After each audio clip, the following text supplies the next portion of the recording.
I love courtyard gardens. Thanks so much for sharing that beautiful space with us. Right now we're going to take an adventure to Peckerwood Gardens. If you've not heard of it, it's one of the more spectacular gardens in the state of Texas. And we are joined by Adam Black, who is the Director of Horticulture at Peckerwood, who's been on the job there for about a year. And welcome to Central Texas Gardener. Thank you very much. This Peckerwood is a really exquisite garden. It was a private garden, right. And I understand that's in transition. Describe the gardens for us, if you would. What is Peckerwood Gardens? Well, it's one of the most amazing collections of plants in the country, actually. Its main emphasis is of the Mexican collections of John Fairey, our founder. He made over 100 collecting trips to Mexico and just brought back all these wonderful, unusual plants that, to trial in the Texas landscape for drought hardiness and just for otherwise just to see if they would adapt to our harsh climate here. When you say our harsh climate, you're talking about Hempstead, Texas, which is on the Gulf Coastal Plain, and I think of it as a clay and humid place. It is, but a lot of these things are adaptable to other regions of this area as well as throughout the southeastern coastal plain. I was growing many of these introductions in Florida, where I come from. A lot of these plants do have some adaptability to these areas here. And one thing too, and any visitor to Peckerwood Gardens notes the adaptive ways that these plants have been put in the ground. Right. Some of them are sitting in little cones or up above the ground almost, and others, of course, are planted level.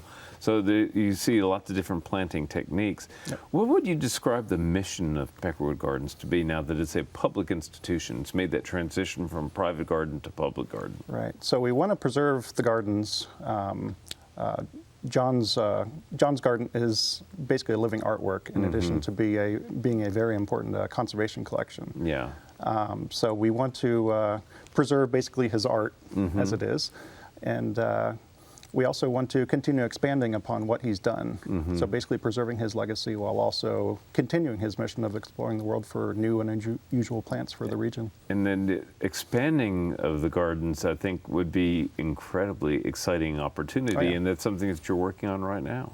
Yeah, we're trying to get that off the ground. We've got a lot ahead of us, but yeah, I'm excited about it. That's one of the main reasons I came aboard. I'm a plant collector, and it's once in a lifetime opportunity for a plant collector to work with that collection and to be able to add to it as well. Exactly. What are some of the plants there that really light you up? What was it that attracted you? I could think of lots of different things there, but I'm curious to learn what plant families you're most attuned to. Right. No, I'm really interested in trees and shrubs, and we have that in common. There's an amazing collection of Mexican oaks there. That's actually one of our specialties. And beyond those, we've got all sorts of woody lilies, which would include the agaves and the yuccas and dazzlerians, of which we have a lot of obscure species, and some of those have become mainstream plants. I mean, you can see them all over throughout the southeast and actually around the world as common mainstream landscape plants nowadays. So.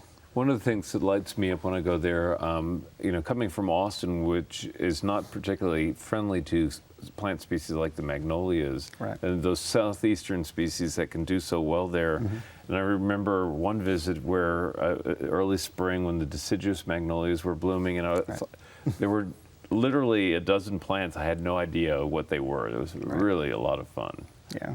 Now, I consider myself a seasoned plant collector, and there were many new things just completely new to me as well. John collected so many things, but he also he didn't just hoard them away. He introduced them to the garden community of Texas and beyond, really. Let's talk about some of the introductions that started at Peckerwood and are now spreading across the United States. Yeah, there's been a number of agaves and yuccas and dazzlerians that have become very common. He helped popularize a lot of the oaks that we see around today, like the Monterey oak, the Quercus polymorpha. Which is now like a standard landscape plant. It is. You can buy them at Lowe's and Home Depot nowadays. So, right. It's always a good sign, I think. Right.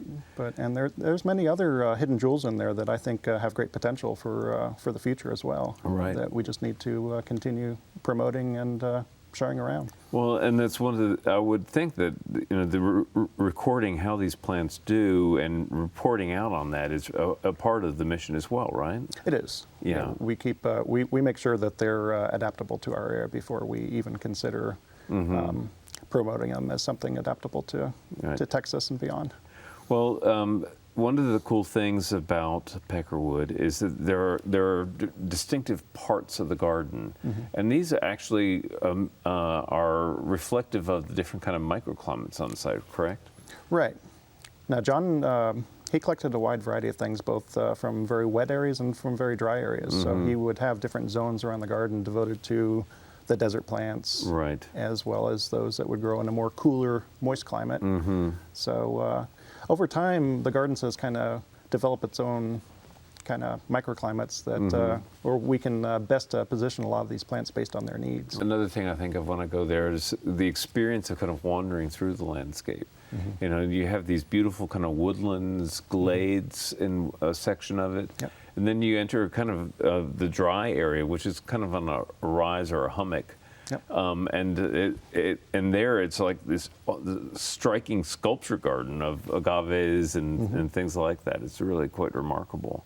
It's a garden of contrasts and colors and textures, and I think the thing that really strikes a lot of people is just how John has really effectively utilized how the light's cast over the gardens throughout the day. You can go to any particular spot of the gardens looks completely different morning, afternoon, and in the evening, just the way the light shifts. And it's all by John's masterful design. Well, you talk about it being a work of art, and there is kind of this orchestration that has to take place, especially when you're dealing with such a plethora of different kind of plant material. It's like pretty amazing to be able to pull it off really without it looking like a mess. Oh yeah. Well, there are a lot of losses along the way too. I mean, that's part of trialing plants for this area. So Right. I think a lot of people just assume that we're just having wonderful success there, but we do go through a lot of plants before we find those real winners among the bunch. What are some of the plants that you're most excited about right now in terms of encouraging their use further beyond Peckerwood Garden? Well, I'd mentioned some oaks. There are a number of oaks that just hadn't until recently started producing seeds, so we're just getting to a point where we can propagate these, and I think that some of these have great potential, just like the Monterey oak and the loquat-leafed oak that are now mainstream. I think this offers a little bit more diversity. I used to go to the University of Texas Botanical Collection and look at the leaves of all these Mexican oaks and thinking, wondering what the whole tree looks like magnolia-leafed oak. I don't know if you have that particular species, but anyway, lots of remarkable plant material there. Now, people can experience Peckerwood in a number of different ways. Now, let's talk about that, because again, now that it is a public garden, you're inviting the public in much more often than it used to happen, I'm assuming. We are. We aren't quite set up where people can just wander around at their leisure just yet, but we are working towards that. Right now, we still do open days. We have 1 to 2 a month, depending on the season. Oh, that's great. Yeah. And we also are offering, in addition to that, we're offering monthly tours to different parts of the gardens that aren't normally covered during our regular open days, so that we can see some of the other unusual collections that are off the beaten path, so to speak. Oh, that's cool. The hidden treasures, in other words. Exactly. Yeah. So people can find you online, I'm assuming. They can, at peckerwoodgarden.org. Okay. And it sounds like, again, a great opportunity.